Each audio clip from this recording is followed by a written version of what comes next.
अस्सलाम वालेकुम नाज़रीन, welcome to my YouTube channel. मैं हूं सैयद शम्सुल हसन रिजवी एडवोकेट और आप देख रहे हैं शम्स रिकॉर्ड्स।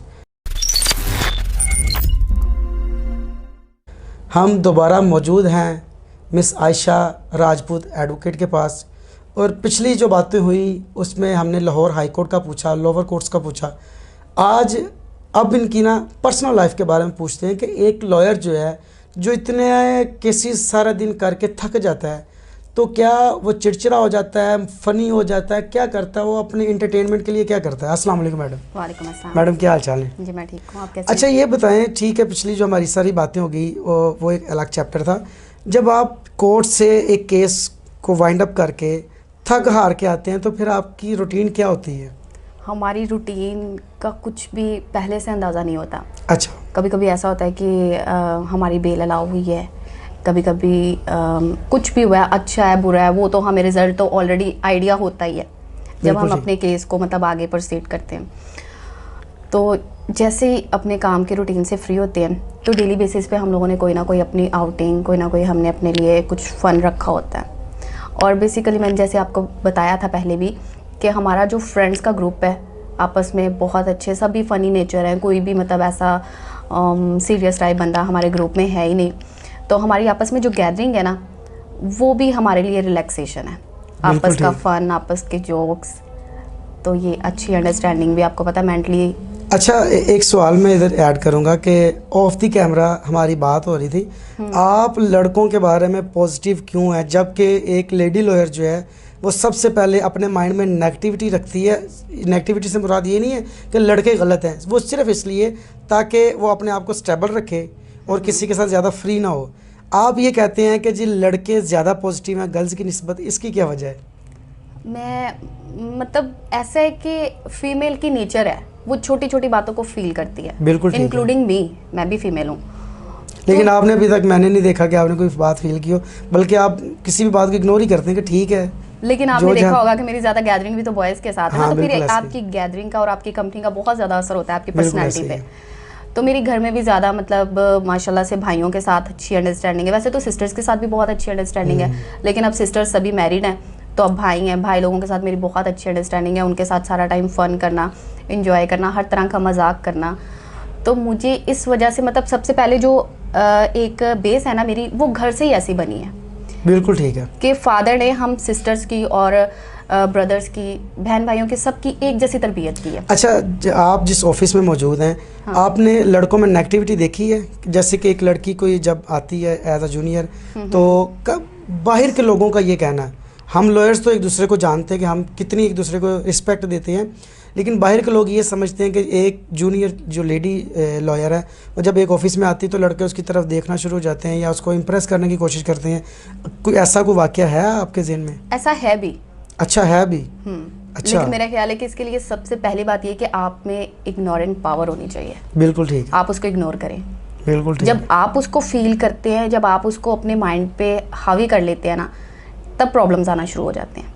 अब देखिए ना, हमारा सेल फोन है, इस पर हमें डेली के कितने रॉन्ग नंबर्स आते हैं, हम उसको ब्लॉक कर देते हैं। हमारे पास एक हल है। तो बिल्कुल इसी तरह से ये भी हल है कि जो चीज़ें हमें अच्छी नहीं लग रही हम उन्हें इग्नोर कर दें। आपके चेहरे पे हर वक्त स्माइल क्यों रहती है? आपसे कॉल पे भी बात करनी है तो फील होता है कि आप बिल्कुल फ्रेश है। एक बंदा, एक वकील जो है वो सारे दिन के केसेस के बाद थका होता है। मैंने आपको शाम 5 बजे कॉल की है, सुबह 10 बजे की, आपकी आवाज़ में फ्रेशनेस बहुत ज़्यादा है, इसकी क्या वजह, ये क्या राज है? शायद नेचर। अच्छा, बाय नेचर ही ऐसे? बाय नेचर ही ऐसी हूँ। अच्छा, बिल्कुल ठीक हो। इवन ऐसा होता है कि कभी कुछ गलत हो जाता है तब मुझे ज़्यादा हंसी आ रही होती है। अच्छा। तो कभी कभी मुझे घर पे ऐसे डांट भी पड़ जाती है मेरी इस नेचर की वजह से कि एक साइड में नुकसान हो रहा है और इधर से मेरी हंसी बंद नहीं हो रही। अच्छा। लेकिन अल्हम्दुलिल्लाह हमेशा हैप्पी और ये सब। अब देखिए, काम की रूटीन टफ भी है, ईजी भी है, ये तो करना ही करना है और ये सब चलना ही चलना है। तो क्यों ना हम अपनी फ्रेशनेस को क्यों लूज़ करें? आप क्या समझते हैं यंग लॉयर को सबसे ज़्यादा जो परेशानी स्टार्ट में क्या आती है? सबसे पहले उसको हर तरह की, उसको एक नहीं, उसको बहुत सारे प्रॉब्लम्स फेस करना पड़ते हैं। सबसे पहले तो एक अच्छा सीनियर, एक अच्छा ऑफिस उसके लिए बहुत ज़रूरी है। अगर एक अच्छा ऑफिस मिल जाता है तो वहाँ पर आकर फिर उसके लिए सेकंड स्टेप जो है वो फाइनेंशियल, क्योंकि अब आप ग्रेजुएशन के बाद भी पेरेंट्स पर डिपेंड कर रहे हैं। आप डेली अपना एक लिमिटेड सा पॉकेट मनी उनसे ले रहे हैं, तो ये सबसे ज़्यादा आपको टफ टाइम होता है आपके लिए। बिल्कुल ठीक। इवन ऐसा नहीं होता कि पेरेंट्स कॉम्प्रोमाइज़ नहीं करते, पेरेंट्स तो सीनियर्स, आप compromise करते हैं। समझते हैं कि सीनियर्स को कंप्रोमाइज और कंपनसेट करना चाहिए? बिल्कुल डेफिनेटली करना चाहिए।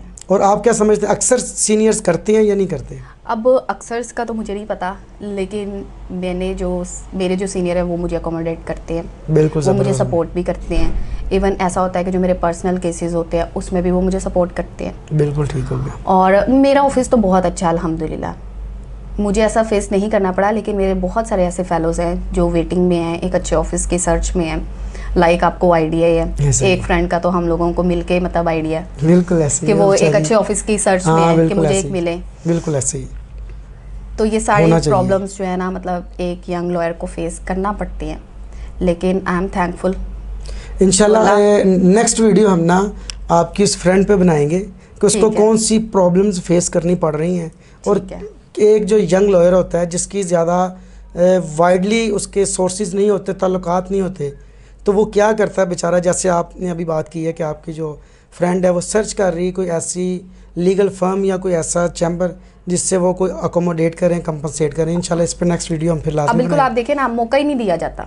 ऐसे ही है। अब जब हम सीख कर अर्न करेंगे, जब तो हम कर सकते हैं, जब तो हम अपने पर्सनल काम में भी अर्न कर सकते हैं, लेकिन बात ये कि एक स्टार्ट का मौका भी तो कोई देना। बिल्कुल, एक स्टार्टिंग में स्टैंडिंग कोई स्टेप दे। जब आपको कोई थोड़ा सा स्टैंडिंग स्टेप मिलता है तो आप आहिस्ता आहिस्ता आगे ग्रूम करते हैं। बिल्कुल ऐसे। अब हम यही चीज़ देख लें कि ये जो जूनियर आएगा ये तो हमारा बिल्कुल काम ही नहीं कर पाएगा, तो हम इसको कैसे पे करें? अगर इसके ऑपोजिट में बात देखो मैडम, तो जब एक नया क्लर्क आता है हम उसे भी तो पे करते ही है ना, फिर उसे भी पे ठीक है। हालांकि वो बच्चा होता है, उसे नई केसेस का पता कि कहाँ जाना, डेट कैसे लेनी है, क्या क्या करना, लेकिन हम उसे कंपनसेट इसलिए करते हैं कि हौसला अफजाई हो, उसमें कॉन्फिडेंस आए मजीद आगे बढ़ने का। हालांकि हम ऐसे जूनियर्स के साथ भी करनी चाहिए मेरे ख्याल से तो। और आप देखें शम्स कि आपने भी जब ज्वाइन किया होगा तो आपने भी स्टार्ट में क्लैरिकल काम किया होगा। बिल्कुल ऐसे ही। तो फिर हम क्लर्क को पे कर देते हैं। वैसे मैंने मेरी एक शायद ये मेरी ये बुरी हैबिट थी। मेरे बड़े भाई बैरिस्टर हैं, ऑस्ट्रेलिया में हैं वो, उन्होंने मुझे कहा था कि पहले सीखो। मैंने कहा नहीं, पहले लाइसेंस उसके बाद फिर। लेकिन लाइसेंस इसलिए मैंने कहा था कि अल्लाह ताला पे तवक्कल था कि मेरा लाइसेंस आने के फ़ौरन बाद अल्लाह मुझ पे अपनी रहमत की बरसात करेगा, और एज़ इट इज़ वही हुआ। तो मतलब मेरे लाइसेंस के मैं अगर कहेंगे तो इस पर इंशाल्लाह इस पर नेक्स्ट पे रखेंगे। उस दिन आप होस्ट होंगी, मैं मेहमान होऊंगा, ठीक है? उस दिन इंशाल्लाह बात करेंगे। जी नाजरीन, इंशाल्लाह मिस आयशा राजपूत के साथ गपशप होती रहेगी और इनके साथ वीडियोस बनती रहेंगी। तो इंशाल्लाह अभी नेक्स्ट वीडियो तक वेट करें। अल्लाह हाफिज़। अल्लाह हाफिज़।